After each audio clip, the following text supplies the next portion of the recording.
eu diria que falta-lhe ainda muito trabalho, mas hoje, por exemplo, eu sinceramente não ia entender que o Remco Evenepoel, tendo em conta esta subida, que é uma subida diferente do que a subida de ontem, não ganhasse tempo à concorrência. Eu acho que o Evenepoel hoje, se estiver a um nível correto, ele ganha tempo à concorrência. Não vai ganhar muito tempo, pode ser 10, 15 segundos, mas é uma subida mais que corresponde, na minha opinião, mais às suas qualidades do que a subida de ontem.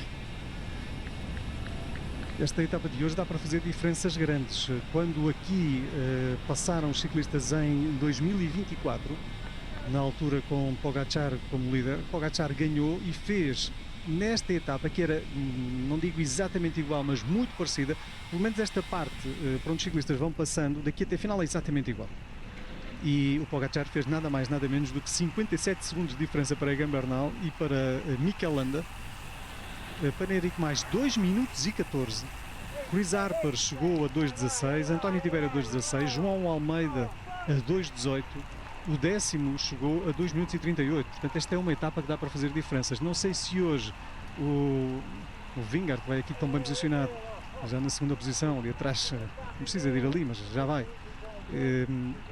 Não sei se o Vingegaard vai conseguir fazer esta diferença ou não, mas esta é uma etapa que dá para fazer grandes diferenças na geral.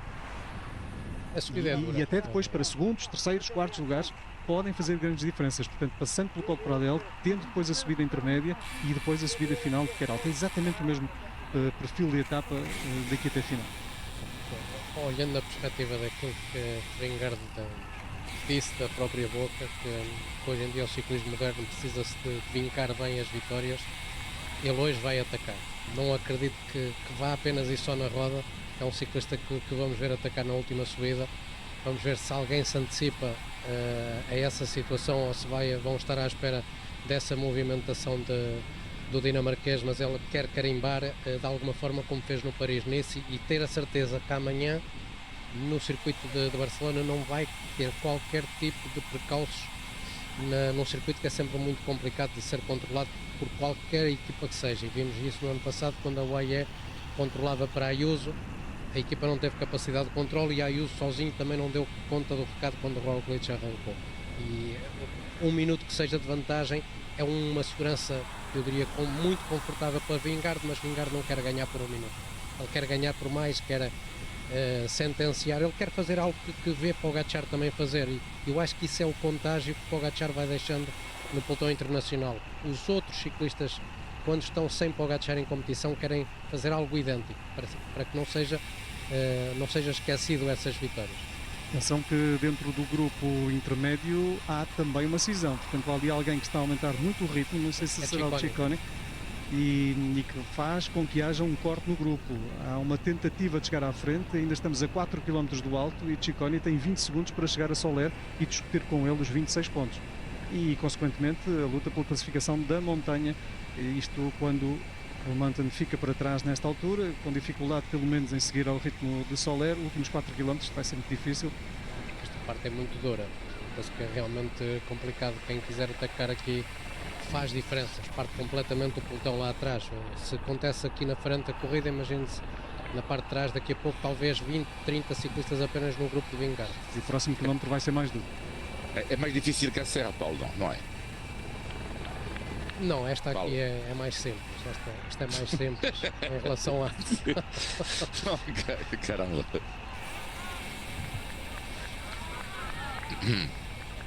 A Serra tem uma vantagem, é que tu vais vendo sempre cada curva que vai aparecendo pela frente. Esta curva à esquerda, curva à direita, nunca vais vendo o que é que se vai passando. Na Serra da Estrela tu fazes uma curva, vês 1 km, fazes outra curva, mais 1 km.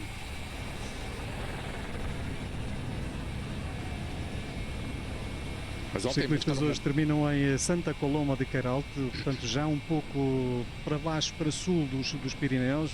Amanhã vão estar em Barcelona, portanto hoje vêm um pouco mais para sul, não estão tão ao norte quanto têm estado nos últimos dias, claramente nos Pirineus, perto de Andorra.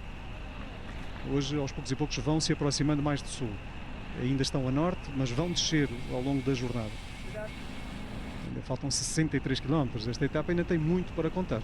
Vamos vendo o João, que está ali metido a meio do grupo, juntamente com o McNulty. A equipa da UAE está muito escondida nesta altura.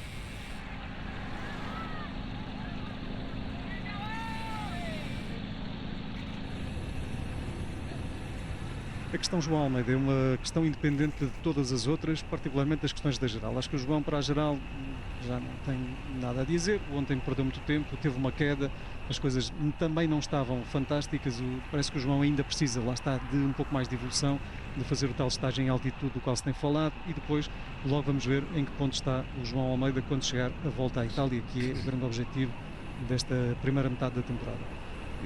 Mas não quer dizer que hoje não possa vir a ter algum protagonismo. Vamos ver se consegue, porque frente a este Vingegaard apostado em ganhar tudo e mais alguma coisa e na forma em que está, é muito difícil a quem quer que seja desafiar o Vingegaard, nem que fosse para uma corrida até ali à próxima esquina, porque o Vingegaard está diabólico. Eu diria que se o João estivesse fisicamente forte, apesar de ontem do azar da queda, mas hoje, e falando de hoje, nós não sabemos as marcas que foram deixadas devido à queda. O João, na minha opinião, estaria mais bem colocado, mas ainda estamos longe da meta, estamos a 63 km, isto quando o McNulty está aqui também, e ele há pouco estava perto do João. Perica está um pouquinho mais à frente, portanto McNulty está em dificuldades, Perica já está também ali à frente, e o João é o único AE no grupo da frente. Basicamente, se o ritmo continuar assim, subida acima, daqui a pouco o João está sozinho, ele está metido ali a meio do está grupo. Bem para trás até, está aí na posição 25 por aí. E agora a questão é que nós não temos muitas informações daquilo que a queda ontem deixou de marcas no João. Sabemos por fontes próximas do João que a queda que ele sofreu foi porque a velocidade, obviamente, que se vinha a fazer a descida, ele entrou naquela curva à direita onde ficou com pericas no chão, os dois da UAE, e foi a roda de trás que deslizou com o alcatrão vidrado. Nós via televisão não temos essa percepção, mas aquela zona tinha, o alcatrão estava muito vidrado, e devido à velocidade acabou por escapar a bicicleta debaixo do João e ele acabou por cair, e todo o lado direito do João está afetado. Se isso vai afetar hoje ou não, é aquilo que nós vamos tentar perceber ao longo destes 62 km finais. E quem passou mesmo por um grande susto foi Pidcock, porque o Pidcock disse que escapou por pouco da morte. Foi ele que disse isto. Ele diz: fiz um erro de avaliação quando eu travei, e depois já está, sofri imenso, diz Pidcock. E ainda bem, diz o Pidcock, ainda bem que eu tinha o rádio para dizer exatamente onde é que eu me encontrava. Abandonou depois da queda, mas ele disse que foi um susto terrível a 60 km/h, 60, 70 km/h. E ainda bem que ele tinha o rádio.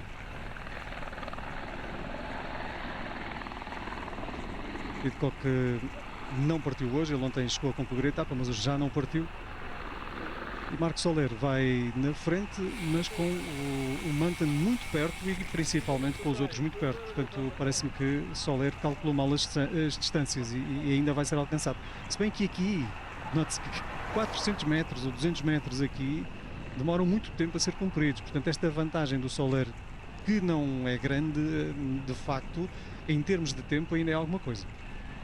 Sim, a questão é, em termos pontuais, de Ciccone para Soler, nesta altura é uma vantagem, diria, sólida na montanha, depois das montanhas ultrapassadas no dia de hoje. Sim, e o primeiro nesta montanha leva 26 pontos, o segundo leva 20. Portanto, Ciccone nesta altura diria que está em controle nessa situação favorável com aquilo que estamos a ter na estrada antes de chegarmos ao alto desta contagem.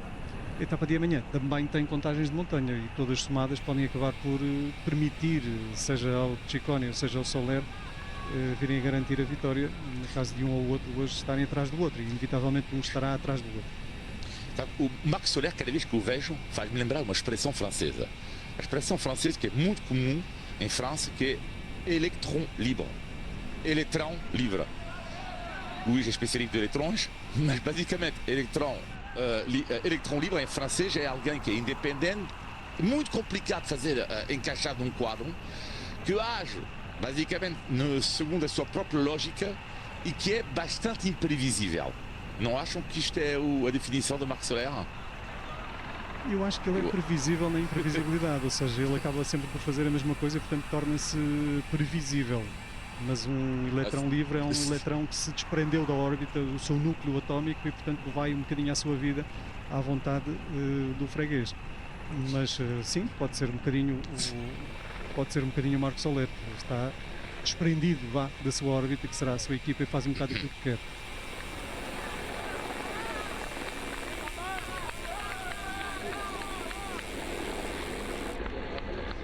pouco íamos falando do Remco Evenepoel e o Olivier estava a dizer que hoje acreditava que pelo menos foi isso que eu fiquei com a ideia, Olivier. Se estiver errado, diz-me, mas fiquei com a ideia que tu hoje esperas que Remco Evenepoel nesta subida final, não nesta, mas na última, consiga fazer algo de mais positivo em relação à etapa de ontem, certo? Foi isso que tu disseste? Sim, foi isso. Mas por algum motivo tu pensas que isso vai acontecer? Por algum sinal que ele tenha dado ontem? Ou não, porque eu acho que corresponde exatamente às suas capacidades. Ontem, lá está, a leitura, a análise da corrida dele deixou-me na dúvida. Eu estava um pouco negativo ontem e depois, pensando bem, fiquei um pouco menos pessimista em relação a ele. Eu acho que não faz assim uma subida tão má como isto ontem. E ontem eu acho que era uma subida que não correspondia às expectativas, às capacidades dele. Eu acho que hoje é mais para Evenepoel. Pode estar completamente enganado, vamos ver.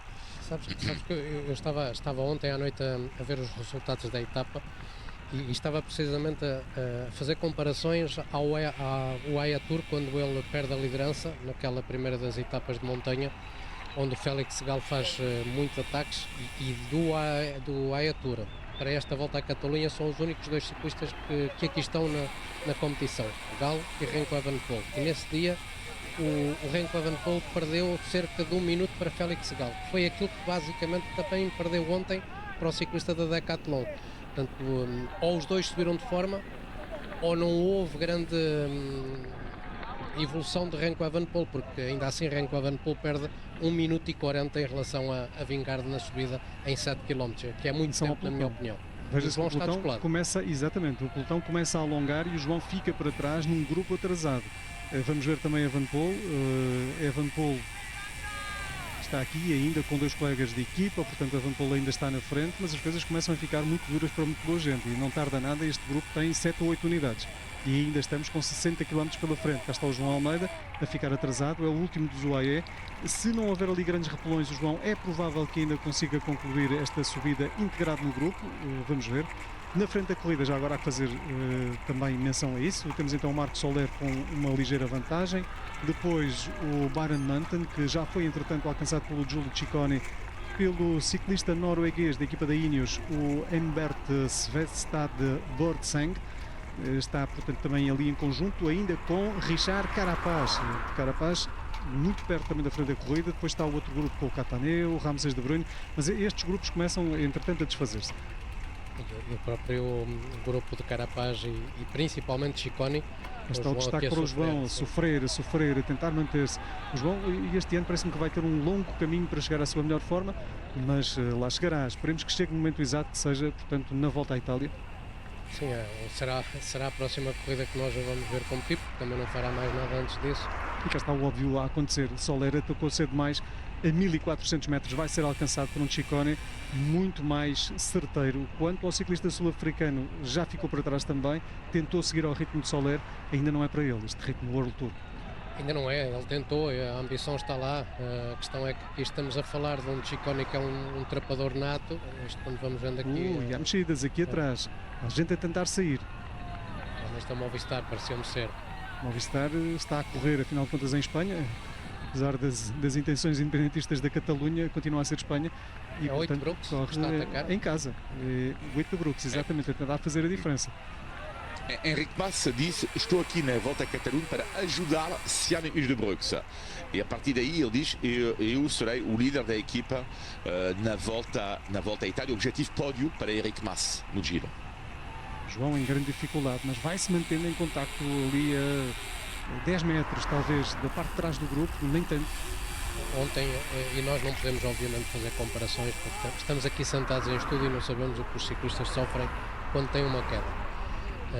E até porque não vimos grandes imagens de quando o João caiu, já o vimos levantado a tentar solucionar o problema da bicicleta, mas no final do dia, e é aí que nós podemos fazer a análise dos homens que vão estar na volta à Itália e que aqui estão na volta à Catalunha e que ontem ficaram à frente de João Almeida: Vingegaard, Landa, Henrique Mas, Buitrago, Fortunato, Félix Gall e Ben O'Connor. Todos estes ficaram à frente de João Almeida na etapa que tivemos ontem na Volta à Catalunha, atrás do João, e que vão estar na Volta à Itália, Sepp Kuss. Mas esse trabalhou imenso, como nós sabemos.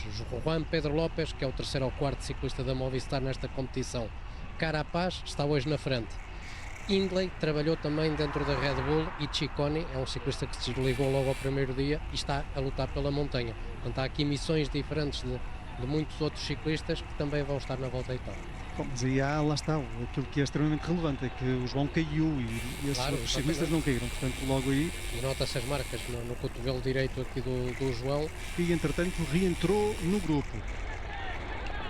O João tem por natureza esta capacidade de sofrer bem. E é isto que eu admiro muito no João. Eu sou daquelas pessoas que há quem nos ouça em casa e que não, por vezes não gosta das críticas que eu faço ao João, mas eu também sei elogiar. E eu sempre digo que o João é um dos melhores voltistas do mundo da atualidade, está nos 3, 4, 5 melhores do mundo. Eu acho que disso ninguém tem dúvida, mas ainda não está, e pelo azar de ontem ainda para mais afundou um pouco mais as aspirações, porque nós, quando vemos o João partir para qualquer corrida, estamos sempre com a ambição e a curiosidade de vermos se ele vai fazer algo como fez no ano passado em particular, que é ganhar corrida. Não vai acontecer aqui na Volta à Catalunha, e pelo aquilo que nos dá a entender no dia de hoje, dificilmente vai conseguir lutar pela etapa, a não ser que haja aqui uma mudança drástica de cenários, mas ele está a sofrer e, portanto, agora é pensar realmente em que passa esta competição e continua a preparação em direção à Volta à Itália. Mas mais do que não ganhar aqui na Volta à Catalunha é a forma física que não está lá. E, portanto, há algo que certamente um ciclista profissional e uma equipa que tem um ciclista desta qualidade irão fazer daqui até à Volta à Itália, que é prepará-lo para estar melhor do que está aqui na Volta à Itália. Logo se vê depois como é que as coisas correm, até porque uma grande volta, muitas vezes, admite que um ciclista não esteja ainda a 100% no início. Há até quem diga que nem é bom estar no início, é bom estar na forma certa nos momentos-chave. E os momentos-chave nem sempre são no início. Mas o que é assustador, assustador no sentido daquilo que eu vou, no sentido figurino que eu vou relatar, que é, na Volta ao Algarve, o próprio João disse que no contrarrelógio foi os melhores números que ele conseguiu alcançar no esforço individual, sempre, na sua carreira. Que no Alto da Foia foi das subidas onde ele apresentou também melhores resultados e foi batido em qualquer uma das duas corridas. E isto mostra-nos que o João, para lá de estar no bom caminho em direção à Volta à Itália, mostra também que os seus adversários estão-se a preparar cada vez melhor. O João volta a entrar, este é o João, é aquele João que eu sempre me bato na tecla, que é um sofredor nato. Não há ciclistas que sofram mais do que o João, garantidamente, porque numa outra circunstância, um outro qualquer ciclista já se tinha desligado provavelmente do sofrimento que ele está a ter, e ele continua a lutar. Que ele é um lutador, é um ciclista que tem uma fibra tremenda quando está nos momentos de sofrimento. Mas, Paulo, uma pergunta em relação, ligeira discordância, se tu me permites. Para já dizer que, de facto, para já te dizer que um ponto que eu concordo plenamente contigo é que tu sempre foste. Agora, peraí, o ataque. Vamos ver primeiro aqui a luta pelos 26 pontos. Sim, e muito bem, Soler. Parece-me que foi Soler, não terá sido Ciccone. São 6 pontos de diferença de Soler para Ciccone, portanto Soler recupera 6 pontos para Ciccone, estava com 11 de atraso, ficará a 5 pontos de Ciccone. Ciccone passa a ser líder da classificação da montanha. Mas ias a dizer, Olivier? E eu dizer, ligeira discordância, mas primeiro, antes de falar de discordância, dizer uma coisa que eu concordo plenamente contigo, que sempre foste uma pessoa ultra fiel, ultra honesta, e que as pessoas se esquecem que nós não somos adeptos, mas antes de tudo somos jornalistas. Uma coisa é falar no nosso dia a dia, outra coisa é que o nosso trabalho é analisar isto. E tu és o exemplo máximo para mim, tu és, eu acho, mais a torcer do teu coração para os ciclistas portugueses e ao mesmo tempo a fazer análises, porque é o teu trabalho. Agora, em relação à questão da análise, onde tu achas um pouco duro em relação ao João Almeida, é que a preparação dele não estava, quando ele fica doente, a preparação automaticamente ela muda. Ou seja, o plano muda de quando fica doente. E portanto, eu não estou a ver aqui como é que o João Almeida podia estar, tendo em conta tudo que ele apanhou na preparação, completamente mudado em relação ao Paris-Nice. Desculpa. O que é que o João apanhou que eu não percebi? O João não foi ao estágio por causa da doença que apanhou. Ficou mal, ficou doente. Quando? No Paris-Nice. No Paris-Nice. Essa estava Voltou ao Algarve. Sim, depois ele ficou doente, ou não ficou? Ele fica doente no final da volta ao Algarve e não vai ao Paris-Nice por causa dessa situação. Exatamente. Portanto, a partir daí muda completamente a sua preparação, ou não? Bom, já voltamos. Os ciclistas vão descendo agora e dá para ver que a estrada está perigosa porque há alguma água que escorre desta neve aqui presente para o meio da estrada.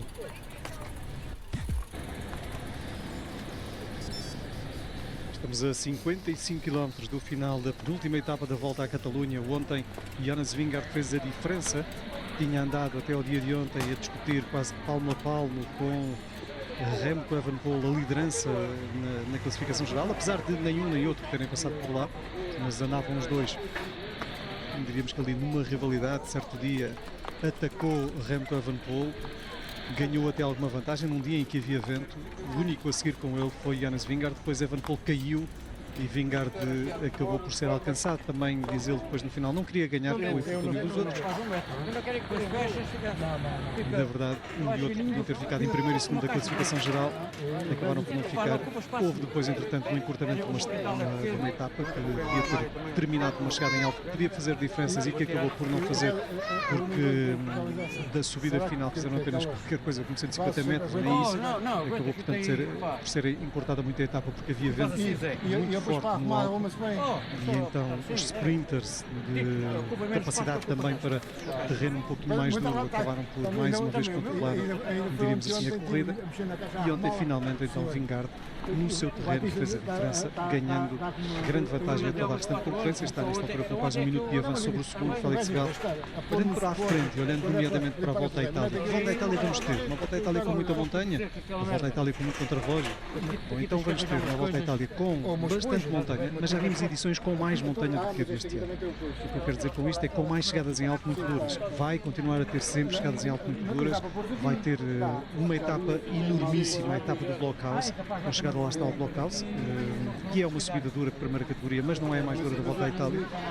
É uma Volta à Itália um pouco diferente em certos aspectos, por comparação com aquelas tradicionais edições da Volta à Itália, com o Stelvio, etc., com subidas extremamente duras. O que vai ter sim é um contrarrelógio de 40 km. Parece-me que este contrarrelógio de 40 km pode ser muito importante. Aparece a meio da Volta à Itália, contrarrelógio de Via Reggio, 40 km de contrarrelógio. Ontem falávamos de contrarrelógios longos, pois aí está ele, contrarrelógio longo. Neste particular, o Vingegaard é um ciclista que anda bem, o João sabemos que anda também bastante bem no contrarrelógio. Neste frente a frente mais direto entre um e outro, acredito que talvez aqui o João, a estar em boa forma, possa até tirar aqui alguma vantagem deste contrarrelógio em relação ao Vingegaard. Agora depois nas montanhas vai ter de andar também a outro nível, não pode ser o nível que aqui tem. Vamos ver também se Vingegaard consegue manter este nível. Ele agora, Vingegaard, vai parar, só vai regressar mesmo para a Volta à Itália. E depois não são os únicos, há outros ciclistas que se podem fazer, como se costuma dizer, ao piso e lutar pela vitória. A questão principal passa, eu acho, muito por este contrarrelógio e depois por não perder tempo na montanha. 40 km de contrarrelógio dão para ganhar o quê, Paulo? É um contrarrelógio que pode levar ali, lá está, 50 minutos, uma hora até.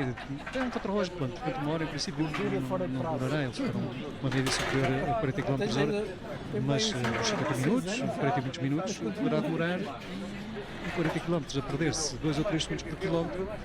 São, ora, 80 segundos é 1 minuto e 20, se perderem 2 segundos por quilómetro, é muito. Parece pouco, 2 segundos por quilómetro, mas é muito tempo. A questão é os ciclistas estarem habituados normalmente em distâncias bem mais reduzidas de 20, 25 km, onde as diferenças podem andar na casa dos 20, 30 segundos. Em 40 km parece coisa pouca, da diferença dos tais 25 km, mas ter mais 10 ou 15 km em cima faz uma diferença muito grande e há ciclistas mesmo especializados nessa matéria que por vezes têm as suas quebras e um dia mau. Lembrando que na Volta à Itália esse contrarrelógio vem depois do dia de descanso. Temos uma etapa chegada em alto, das 5 chegadas em alto que vamos ter, nesse específico contrarrelógio, no dia antes é o dia de descanso e depois faz-se esse esforço individual. Por vezes sabemos que há ciclistas que não se adaptam e é um dia muito importante para lá dos dias que vamos ter em Alpe, que serão 5 chegadas duríssimas na volta à Itália deste ano. Eu, Luís, em relação ao contra-relógio, eu acho que é a etapa perigosa para mim, no máximo para João Almeida. Eu considero que é o grande perigo para mim do João Almeida. Estou a falar da ótica de ganhar a volta à Itália, não estou a falar da ótica de fazer pódio da volta à Itália. Que é porquê? Porque Vingegaard, com a forma que ele tem neste momento, num contra-relógio de 40 km no início da segunda semana, eu receio o pior para os adversários dele. Agora, eu acho que para mim ser o grande teste para João Almeida. Se o João Almeida conseguir não perder tempo em relação ao pouco tempo em relação ao Vingegaard, ganhar seria para mim a loucura das loucuras, mas vamos imaginar que ele perde 5, 10 segundos. Então, neste caso, eu acho que poderá ficar ainda na luta para a vitória. Agora, o Vingegaard, que está a mostrar agora este nível, e sabemos a humilhação que levou Pogačar, e poucas vezes Pogačar levou humilhações da carreira. Uma delas foi contra Vingegaard. Agora, num contra-relógio. Agora, vamos ver. É isso que eu quero ver, porque 40 km a mim parece muitos quilómetros para um Vingegaard em grande forma. Estarás a falar do contrarrelógio da Volta à França de 2023, é isso? Quando o Vingegaard ganhou 1 minuto e 38, mas era um contrarrelógio completamente diferente. Atenção, não era um contrarrelógio plano.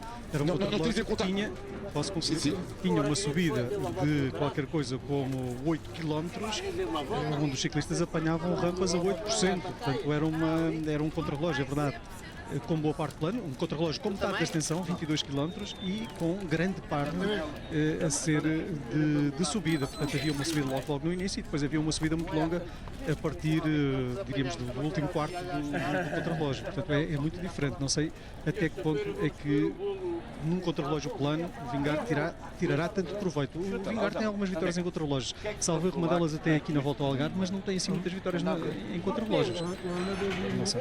Vamos ver. Para mim é o grande perigo. Para mim é o perigo do João Almeida. Para mim é a etapa que apontei para mim para ser a etapa decisiva, para a minha opinião, para ver se o João Almeida consegue ou não estar na luta contra Vingegaard para ganhar a Volta à Itália. Entretanto, o João já está outra vez no lote, já reentrou no grupo. O Vingegaard, estou aqui a ver, vitórias em contrarrelógios, tem uma, por exemplo, no Gran Camino em 2023.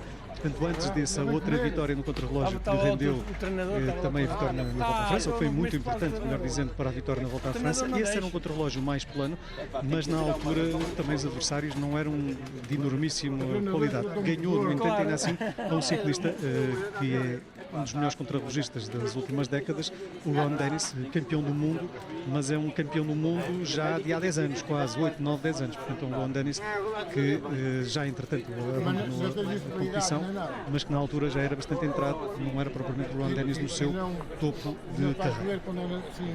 E se quisermos ser ainda mais incisivos, mano a mano entre Vingegaard e João Almeida, nos últimos 2 anos houve 5 confrontos. Os primeiros 3 ganhos por Vingegaard sobre o João Almeida, os últimos 2 foi o português que ganhou sobre o dinamarquês, tanto no ano passado na Volta à Espanha no último contrarrelógio, como no contrarrelógio inicial do Tour de 2025. Portanto, os últimos 2 confrontos entre os dois, João Almeida sempre a bater Vingegaard. Portanto, vamos ver neste contrarrelógio longo, se o João estiver efetivamente em melhor forma, tem que estar em melhor forma do que aquilo que tem aqui nesta altura na Volta à Catalunha. Acreditamos piamente nisso. O João vale muito mais do que isto, sabendo de tudo aquilo que está para trás e que já foi aqui referido em relação a esta época do João. Acreditamos que ele venha a estar bem melhor e sabendo também do que vai fazer daqui para a frente, com estágio em altitude, venha a estar melhor na Volta à Itália. E então aí será competitivo e, na minha opinião, se calhar o contrarrelógio até pode, ao contrário daquilo que estavas a dizer, Olivier, vir a ser a vantagem para o João. Mas lá está, depende muito daquilo que o Olivier apresentar aí no início, porque o Vingegaard também está nesta forma agora, nada nos garante que daqui a 1 mês e 1 semana, 5 semanas, vai estar na mesma forma. Exatamente, sim. Não, eu tive uma pergunta em relação ao... Estamos francos. E esperamos que o Vingegaard não esteja nesta forma na Volta à Itália. Sim, perdoem os nossos amigos dinamarqueses, um pequeno desabafo, agora sim. Sempre que nos perdoa a Dinamarca, mas esperemos que não. Esperemos no reino da Dinamarca. Exatamente. Mas eu falo, uma pergunta em relação a João Almeida, apesar da nossa ligeira discordância da questão da preparação atual do João Almeida. Vamos imaginar, na tua opinião, porque isto eu acho que é um facto, o João Almeida até agora demonstrou que não está em toda a sua forma. Isto eu acho que isto é um facto, não é uma questão de análise de se é preocupante ou não, já será, e já é uma análise. O facto é que ele não está de toda a sua forma. E a grande questão que é, na tua opinião, após, falta quanto? Um mês e